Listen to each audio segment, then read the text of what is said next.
Guys, welcome back to Relax Running. Now, if you are ready to get fit and you want to do it in a hurry, it's time to consider some interval training. If you don't know how to do it, why to do it, or when to do it, well, that's what we're going to look at in this video. It really doesn't matter what distance you run. If you're a middle distance runner from 1500 all the way up to the marathon, then some interval running is going to make a big impact on your running performance. The reason for that is when we learn to run at a faster pace than what we usually consider a comfortable running pace, psychologically it's nice for us, because then when we run at our race pace, it seems a little more easy for us to be able to maintain that pace. More than that, however, when we've given our body the opportunity to develop the muscles, the heart, the lungs, and everything else that comes with running really fast, physiologically, the actual effort of running at pace for longer becomes easier as well. But that's all good and well and sounds fantastic, but how do we do it and when do we implement these sessions? The question of how we do an interval session is really going to be determined upon what it is that you're training for. A 5K runner isn't going to do the same interval type sessions as what a marathon runner will do. As the distance probably suggests, a marathon runner is not going to need to run at the pace a 5K runner is going to run at, and a 5K runner is not going to run the distance that a marathon runner is required to do. So let's have a look at a couple of examples, and the great news is, regardless of what your fitness level is, an interval session can be adapted according to your specific goals.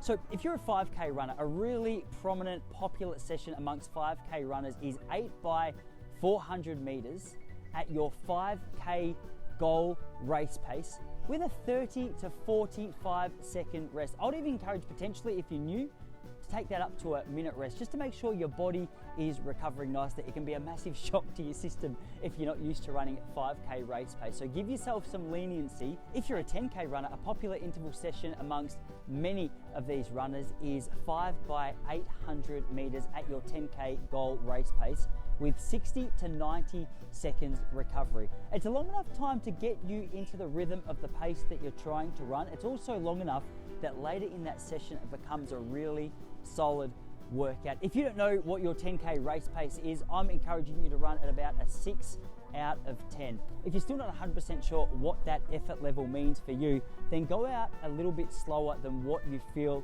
you should. And then later in the session, if you still feel really strong and you want to pick up that pace a little bit, you've got a little bit of room to do so.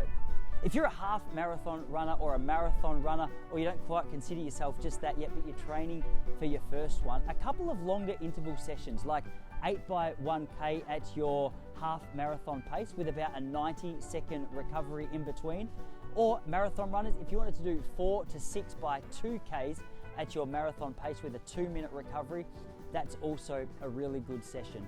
We don't want to be doing too many of these a week. Obviously, if we start trying to do these every second days, then our body's not going to have the opportunity to recover, which means as we go out for our next session, we try and push ourselves as hard as we feel we should. We're just not going to have it in the legs. So it's important that we're not doing these sessions more than once or maximum of twice a week. Any more than twice a week is running the risk of not only injury, but also just that fatigue, which when it comes to producing consistent quality training segments, which is crucial in distance running, isn't what we're after. So make it your goal, just once or twice a week, a really good quality session. That's more than enough. So we understand the basics of how it works. You run a little bit faster and then you rest. But what do we do during that rest period? If you've got 30 to 90 seconds, even a little bit more with some of those longer rep training, what is it that we do in those reps? Well, you've got a couple of options. If you wanted to simply stand there, catch your breath with your hands on your hips, that's a perfectly good option. If you wanted to just keep walking around, let that blood just keep floating around your muscles, that's also a good option. But for a lot of people, they actually find it more comfortable to continue at a very, very, very slow jog pace, slower than a jog pace, just to keep their body moving so it's not such a shock to the system when they get back into the interval. However, there's no one size fits all and there's no right answer. You're going to notice that there's different people doing different things depending on their own personal preferences when it comes to their interval training. So if you're brand new to this, don't feel intimidated by the fact that someone else prefers another approach. If you prefer to jog and they prefer to walk, that's all good and well. You don't need to feel pressured into doing anything that you don't want to do. Your goal is to feel as comfortable as you possibly can as you work your way through this interval session. All right, so whereabouts do we do these sessions?